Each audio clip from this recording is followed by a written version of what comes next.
বিজেপিৰ জয় জয়কাৰ হ'ল পদুম ফুলিল আৰু ইতিহাস ৰচনা কৰিলে ভাৰতীয় জনতা পাৰ্টিয়ে। নমস্কাৰ, স্বাগতম ষ্টুডিঅ'ত মই প্ৰাঞ্জল। অঘটন কেইবাটাও হ'ল। আমি পূৰ্বতেও কৈছিলোঁ যে অঘটন কেইবাটাও হ'ব, প্ৰতিটো নিৰ্বাচনত হয়। এইবাৰ অঘটন বিৰোধীৰ বাবে হ'ল আৰু এই অঘটনে বিৰোধীক একেবাৰে নিশকটীয়া কৰি পেলালে। কংগ্ৰেছ দলৰ ভেটিক সহায় দি নিষেধ কৰি দিয়াৰ উপক্ৰম কৰিলে। লগতে তেওঁলোকৰ মিত্ৰতাত থকা আন দলবোৰৰো একে অৱস্থা। অখিল গগৈ কিবা প্ৰকাৰে মানটো অলপ ৰক্ষা কৰিলে, অখিল গগৈ জয়ী হ'ল, কিন্তু বিৰোধীৰ শক্তি একেবাৰে স্থিমিত হৈ গ'ল। আগন্তুক দিনত অসম বিধানসভাত বিৰোধীয়ে কেনেধৰণে দবদবাই থাকে সেয়া লক্ষণীয় হ'ব। বিজেপিয়ে পদুম ফুলাই দিলে চাৰিওফালে আৰু বিজেপিৰ ঢৌত যেন উটি বাঢ়ি গ'ল এই সকলো বিৰোধী। চাৰিজনকৈ সভাপতিৰ এই আলোকচিত্ৰ দেখিছে। সেই চাৰিজন সভাপতি ভবা হৈছিল, তেওঁলোকে শনিবাৰে মিটিং কৰিছিল এখন হোটেলত, গুৱাহাটীৰ এখন হোটেলত মিটিং কৰি তেওঁলোকে প্ৰবল আত্মবিশ্বাস প্ৰদৰ্শন কৰিছিল। আণ্ডাৰ কাৰেণ্টৰ কথা কৈছিল বা কিছুমান এনেকুৱা ধৰণৰ কথা কৈছিল যিবোৰ কথা দি তেওঁলোকে পতিয়ন নিয়াবলৈ চেষ্টা কৰিছিল। আৰু তেওঁলোকে বাৰে বাৰে কৈ আছিল যে এইবাৰ ৰাইজে সকলো কথা বুজি পাইছে, সেই ৰাইজে বুজি পোৱা কথাটোৱেই পৰিৱৰ্তন আনিব দাবী কৰি আছিল তেওঁলোকে। আনকি এনেধৰণেও কৈছিল যে মহিলাসকলৰ একাংশই চৰকাৰৰ পৰা আঁচনি পাইছে, কিন্তু আঁচনিৰ টকাখিনি লৈছে ঠিকেই, কিন্তু ভোটটো হেনো বিৰোধীকে দিব। মানে আকাশত চাং পাতিছিল তেওঁলোকে। কষ্ট কমকৈ কৰে এটা তেওঁলোকৰ সেই প্ৰৱণতাটো পূৰ্বৰ পৰাই আছে। আৰু ক'ৰবাত এটা নিৰ্বাচনত যেনেধৰণে হাতে কামে লাগি টকা খৰচ কৰি কামবোৰ কৰিব লাগে, সেইটোত কৰাটো তেওঁলোকে ক'ৰবাত কৃপণালি কৰে। সেইটোও বিভিন্নজনে কৈ আছে যে ক'ৰবাত ভাৰতীয় জনতা পাৰ্টীয়ে বৃহৎ শক্তি ইয়াত মনোনিৱেশ কৰাই দিছে বা লগাই দিছে, কিন্তু বিৰোধী কংগ্ৰেছে তেওঁলোকৰ কামবোৰ ভালদৰে কৰিব পৰা নাই। তেওঁলোকৰ মেল মিটিংবোৰত বিভিন্ন ধৰণৰ গালি খপনি সেইবোৰো আছে। তেওঁলোকৰ মেল মিটিংবোৰত পূৰ্বতে আমি দেখিবলৈ পাইছিলোঁ কেনেধৰণে অংকবোৰ নিমিলে, বাৰে বাৰে পিছুৱাই গৈ থাকে, বহু পলমকৈ তেওঁলোকৰ মিত্ৰতাবোৰ হ'ল। সেইবোৰতো আছে ফেক্টৰ। লগতে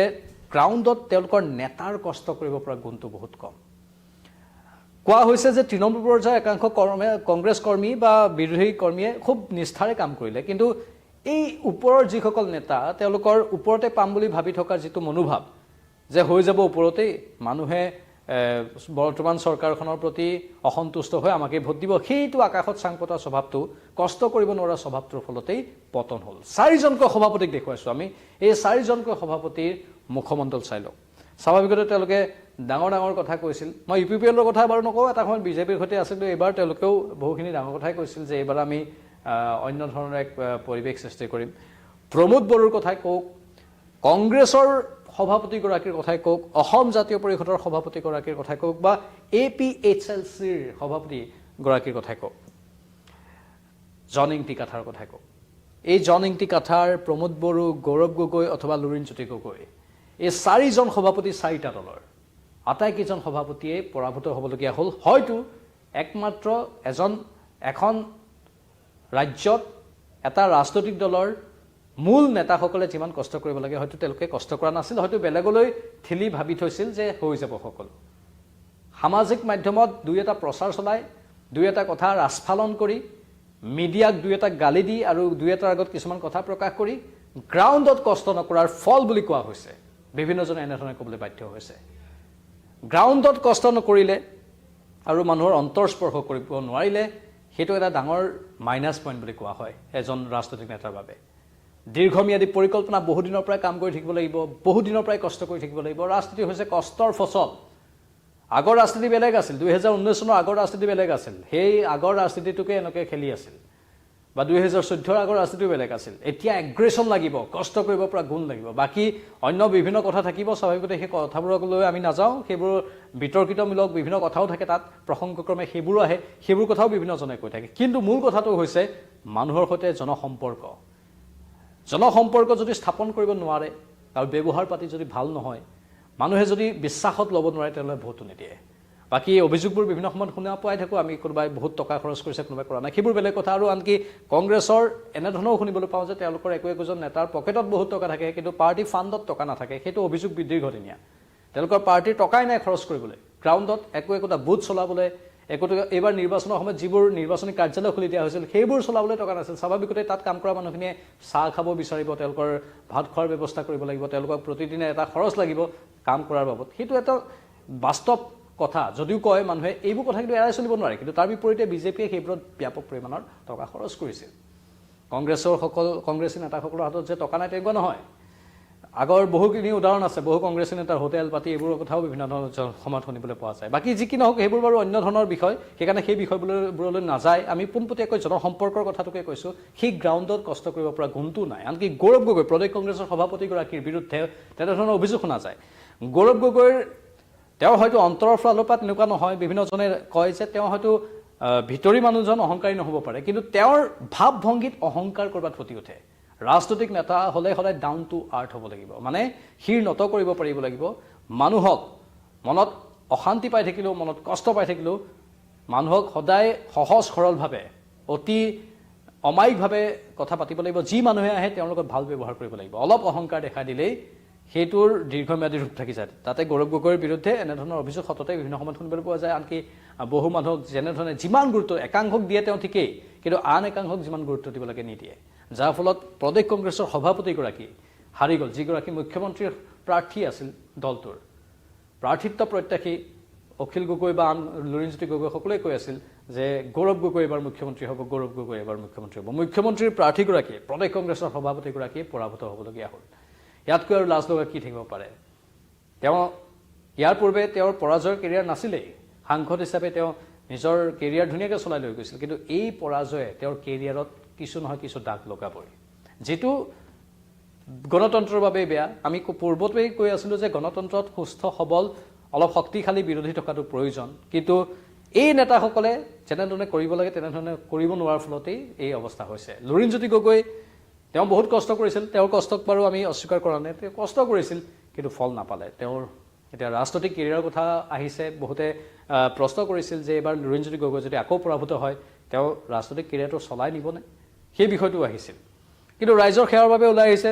নিস্বাৰ্থভাৱে যদি ৰাইজৰ সেৱা কৰি থাকে তেতিয়া কাৰো আপত্তি নাই কিন্তু নিৰ্বাচনত জিকিব নোৱাৰিলে স্বাভাৱিকতেই বিধানসভাৰ মজিয়াত যাব নোৱাৰিলে বা সংসদৰ মজিয়াত যাব নোৱাৰিলে স্বাভাৱিকতেই ৰাইজৰ বিষয়বোৰ উপস্থাপন কৰিব নোৱাৰে বা লৈ যাব নোৱাৰে সেয়ে জনপ্ৰতিনিধি হ'ব নোৱাৰিলে এনেই ৰাজনীতি পথাৰখনত জপিয়াই থাকিও লাভ নাই কিন্তু মূল কথাটো হৈছে নিস্বাৰ্থভাৱে যদি কোনোবা আহিছে সেই নিস্বাৰ্থ ভাৱটো মানুহে বুজিবও লাগিব মানুহৰ অন্তৰ স্পৰ্শ কৰিব লাগিব যে তেওঁ নিস্বাৰ্থভাৱে আহিছে মানুহে সেই জনসম্পৰ্কটোৰ লগত বহুত কথা মানে গ্ৰাউণ্ডত কৰবাত তেওঁলোকৰ কষ্ট কম হ'ল দেখি যিমান কষ্ট কৰিব লাগিছিল তাৰ বিপৰীতে বিজেপিয়ে এগ্ৰেছিভ মুডত আগ্ৰাসী মুডত বহু দিনৰ পৰাই কষ্ট কৰি আহিছিল আৰু বিজেপিয়ে যিটো সংখ্যা পাম বুলি কৈছিল সেই সংখ্যাটোৱে পালে তাতকৈ অলপ বেছি পালে বুলি ক'লেও ভুল নহ'ব এতিয়ালৈকে অৱশ্যে 2-3খনৰ আসনৰ বাদে বাকী গোটেইকেইখনৰ ফলাফল ঘোষণা হৈ গৈছে প্ৰায় 4-5খন মানৰ চাগে আনুষ্ঠানিক ঘোষণা কৰিবলৈ বাকী আছে তেনেকুৱা ধৰণৰ কিছুমান আসন আছে য'ত আনুষ্ঠানিক ফলাফল হয়তো আহিবই কিন্তু বিজেপিৰ বাবে এয়া ইতিহাস এফালে অসমত ইতিহাস ৰচনা কৰিলে এফালে পশ্চিমবংগত ইতিহাস ৰচনা কৰিলে পশ্চিমবংগত কিমান দিনৰ পৰা বিজেপিয়ে ধাৰাবাহিকভাৱে লাগি আছিল সেয়া আমি জানো দেশৰ প্ৰধানমন্ত্ৰী গৃহমন্ত্ৰী তেওঁলোকে খুপনি পুতি লৈছিল তেওঁলোকে ইয়াক এটা গেম হিচাপে লৈছে এটা বিশেষ পৰিকল্পনাৰ অংশ হিচাপে লৈছে আৰু সেই পৰিকল্পনাটো দীৰ্ঘম্যাদী ৰূপত তেওঁলোকে কৰি আছিল হঠাৎ আহি আজি তেওঁলোকে জপিয়াই দিয়া নাই তৃণমূল পৰ্যায়ত কিমান দিনৰ পৰা তেওঁলোকে কাম কৰি আছিল কাক কেনেধৰণে সংযোগ কৰিব লাগে তৃণমূল পৰ্যায়ৰ সাধাৰণ মানুহৰ পৰা একেবাৰে ব্যৱসায়ীজনলৈকে উচ্চ পদত থকা ব্যৱসায়ীজনলৈকে সাধাৰণ ঘৰ এটাৰ পৰা প্ৰতিজন মানুহকে যেনেধৰণে তেওঁলোকে সংযোগ কৰিলে সেই সংযোগৰে এইটো ফল আৰু প্ৰতিজন মানুহৰ কাষলৈ গৈ প্ৰতিজন মানুহৰ হৃদয় জয় কৰিবলৈ হয়তো সক্ষম হ'ল সেইবাবে তেওঁলোকে এই ফল পাইছে অসমতেই হওক বা পশ্চিমবংগতেই হওক বিজেপিৰ এই জয়ে পশ্চিমবংগত বিশেষকৈ অসমতো এই জয়ে ইতিহাস ৰচনা কৰিলে কাৰণ ইমান একক সংখ্যাগৰিষ্ঠতা পোৱা লগতে আকৌ একক সংখ্যাগৰিষ্ঠতাৰ বহুত ওপৰলৈ গুচি যোৱা অকলেই 81-82খন আসন বা তাতকৈ অধিক আসন লাভ কৰাটো স্বাভাৱিকতে এয়া বিজেপিৰ বাবে এক অতি শুভ মুহূৰ্ত তেওঁলোকৰ বাবে কিন্তু গণতন্ত্ৰৰ বাবে ই কেনেধৰণৰ এক ছবি তুলি ধৰে সেয়া লক্ষণীয় বিষয় এতিয়া শক্তিশালী বিৰোধী নহ'লে কি হ'ব সেইটো এটা জ্বলন্ত কথা সেইটো কথা আমি বাৰে বাৰে উত্থাপন কৰি থাকোঁ শক্তিশালী বিৰোধীৰ প্ৰয়োজন এটা হেঁচা দিবলৈ এটা চাপ সৃষ্টি কৰিবলৈ অৱশ্যে বিজেপিয়ে দাবী কৰে যে তেওঁলোকে নিজৰ দায়িত্ব ভালদৰে পালন কৰে এতিয়া সেই বিষয়বোৰতো আৰু থাকিবই এতিয়া প্ৰত্যেকটো দলে সেই কথা ক'বই কিন্তু বিৰোধী অহাটো প্ৰতিজন লোকেই বিৰোধী শক্তিশালী ৰূপত অহাটো প্ৰতিজন লোকে মনে প্ৰাণে বিচাৰিছিল কিন্তু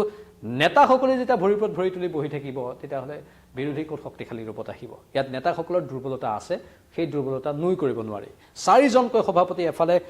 কংগ্ৰেছ দলৰ এফালে অসম জাতীয় পৰিষদ দলৰ এফালে UPPL দলৰ আৰু এফালে APHLC দলৰ 4জনকৈ সভাপতি পৰাভূত হ'বলগীয়া হ'ল এইবাৰৰ বিধানসভা নিৰ্বাচনত আৰু বহুকেইটা অঘটন ইতিমধ্যে হৈ গৈছে আপোনালোকে খবৰবোৰ পায়ে আছে গুৰুত্বপূৰ্ণ এই গোটেইখিনি বিষয় আমি পৰৱৰ্তী সময়ত অসমৰ ৰাজনৈতিক প্ৰেক্ষাপটবোৰ কেনেকুৱা হয় সেয়া তাৰ ওপৰত আমি চকু ৰাখিম বিধানসভাৰ মজিয়াত বিষয়বোৰ কেনেধৰণে উপস্থাপন হয় সেয়াও আমি চকু ৰাখিম অখিল গগৈ তেওঁ জয়লাভ কৰি আহিলে অখিল গগৈৰ এতিয়া গুৰুত্ব কিমান বাঢ়িব তাৰ ওপৰতো আমি চকু ৰাখিম বা অখিল গগৈ বিধানসভাৰ মজিয়াত কি চমক দিবলৈ সক্ষম হয় সেয়াও আমি চকু ৰাখিম বা মুখ্যমন্ত্ৰীয়ে তেওঁৰ আত্মবিশ্বাস অটুট ৰাখি আৰু কি কাম কৰে হিমন্ত বিশ্ব শৰ্মাই তেওঁৰ এই নতুন কাৰ্যকালটোত আৰু কেনেধৰণৰ কাম কৰে তাৰ ওপৰতো স্বাভাৱিকতে আমাৰ চকু ৰাখিব ইয়াতকৈ আৰু কিমান ভাল কাম হয় সেয়াও আমি চকু ৰাখিম প্ৰতিটো বিষয় সংবাদ মাধ্যমে যিহেতু দায়িত্ব পালন কৰি থাকে সেই দায়িত্ব আমি পালন কৰি থাকিম সংবাদ মাধ্যমৰ দৃষ্টি প্ৰতিটো বিষয়ৰ ওপৰতেই আছে কিন্তু বিৰোধীৰ এই অৱক্ষয় বা বিৰোধীৰ এই পতন স্বাভাৱিকতেই গণতন্ত্ৰৰ বাবে দুৰ্ভাগ্যজনক আপোনালোকৰ মতামত কি কমেণ্ট বক্সত কমেণ্ট কৰি জনাব পৰৱৰ্তী সময়ত আকৌ আহিম লাইভত চাই থাকক নিউজ 18 অসম নৰ্থ ইষ্ট নমস্কাৰ